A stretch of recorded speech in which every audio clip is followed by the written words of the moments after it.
ప్రతిభ మాది, ఆడుకోవద్దు ఆడుకోవద్దు రాజకీయాల కోసం.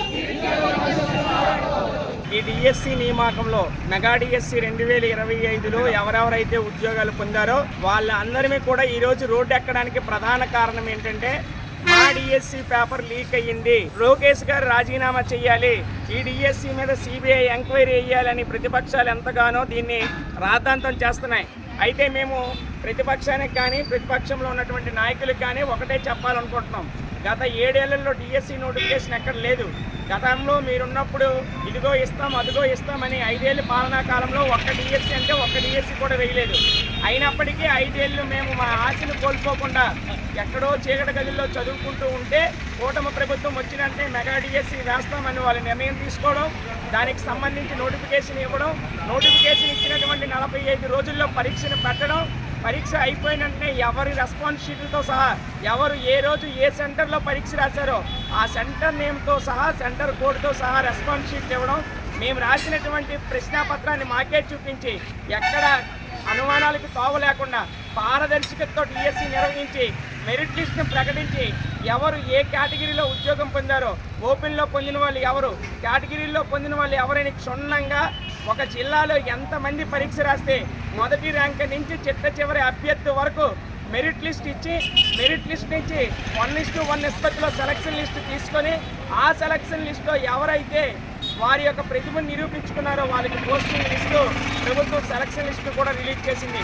ఈ రోజుకి సెలక్షన్ లిస్టు తీస్తారని అంటున్నారు. నారా లోకేష్ గారు జీవోలు ఇచ్చారు, తీసేశారు, సెలక్షన్ లిస్ట్ ఇవ్వకుండా నియామకాలు ఇచ్చారు అనేసి ఏవేవో ఆరోపణలు చేస్తున్నారు. అయ్యా ఒకసారి మీరు వెబ్సైట్లోకి వెళ్ళండి. ఇప్పటికీ కూడా డిఎస్సి 2025 సెలక్షన్ లిస్ట్ అలాగే ఉంది. అందులో మార్పులు కానీ చేర్పులు కానీ ఎవరు చేయలేదు. ఆ సెలక్షన్ లిస్టులో ఏ అభ్యర్థి ఏ మారుమూల ప్రాంతం నుంచి వచ్చాడో, ఏ అభ్యర్థి యొక్క బ్యాక్గ్రౌండ్ ఏంటో తెలుసుకోండి. ఎన్నేళ్ళు కష్టపడితే ఆ ఉద్యోగం వచ్చిందో ఆ ప్రాంతంలోకి వెళ్ళండి. లోకేష్ గారు ఇందులో లీకేజీ చేశారని, ఆయనే ఇదంతా వెనకుండి నడిపించారని అంటున్నారు.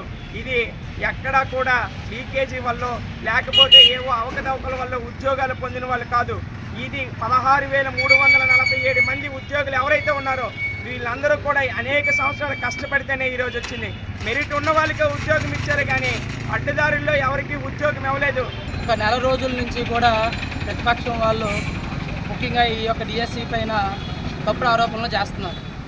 ఈ తప్పుడు ఆరోపణలు ఏంటంటే పేపర్ లీక్ అయ్యిందని, సో లేకపోతే అక్రమాలు జరిగాయని, ఇటువంటి విషయాలపైన వాళ్ళు ధర్నాలు కూడా చేస్తున్నారు. అసలు ఆ ధర్నాలు చేయడానికి వాళ్ళు సిగ్గు ఉండాలి. ఎందుకంటే ఆ విషయాలపైన వాళ్ళు హైకోర్టుకు వెళ్ళారు. హైకోర్టు ఆ విషయంపై ఆల్రెడీ కొట్టేసింది. ఎటువంటి ఆధారాలు లేకుండా వాళ్ళు హైకోర్టు కూడా వెళ్ళడం జరిగింది. సో నిజంగానే ఏదైనా అక్రమాలు జరిగితే ఆ యొక్క రుజువులు చూపించి వాళ్ళు వెళ్ళాలి.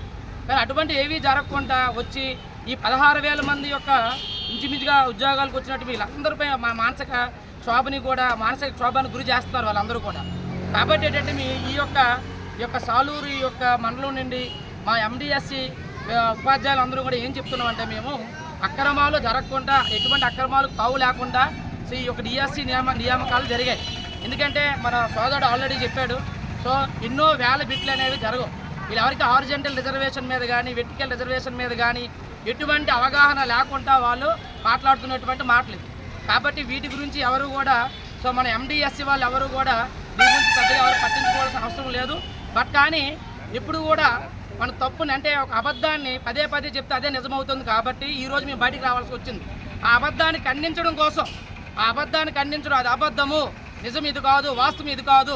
సో పర్ఫెక్ట్గా అంటే ఇంతవరకు డిఎస్సిలో మన యొక్క ఆంధ్రప్రదేశ్లో జరిగినటువంటి అన్ని డిఎస్సీల కన్నా చాలా తక్కువ కాలంలో జరిగినటువంటి డిఎస్సీ ఏదైనా ఉన్నదంటే ఇదే నేను ఖచ్చితంగా చెప్పగలను. ఎందుకంటే ఎన్ని కేసులు వేశారు, డిఎస్సీ జరుగుతున్నటువంటి కాలం ఎన్ని కేసులు వేశారు, 200 పైగా కేసులు వేశారు.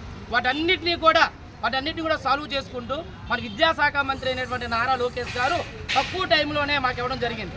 మరో గొప్ప విషయం ఏంటంటే ఇక్కడ బ్యాక్లాగ్స్ లేకుండా చేశారు. ఒక వ్యక్తికి ఒకే ఉద్యోగం, దానివల్ల ఎంతోమంది లాభం పొందారు. ఎందుకంటే ఇప్పుడు ఒక వ్యక్తికి 3-4 ఉద్యోగాలు రావచ్చు. ఆ తర్వాత వాడు ఫైనల్గా సెలెక్ట్ చేసుకోవడం వల్ల రిమైనింగ్ 3 ఉద్యోగాలు ఉండిపోయారు.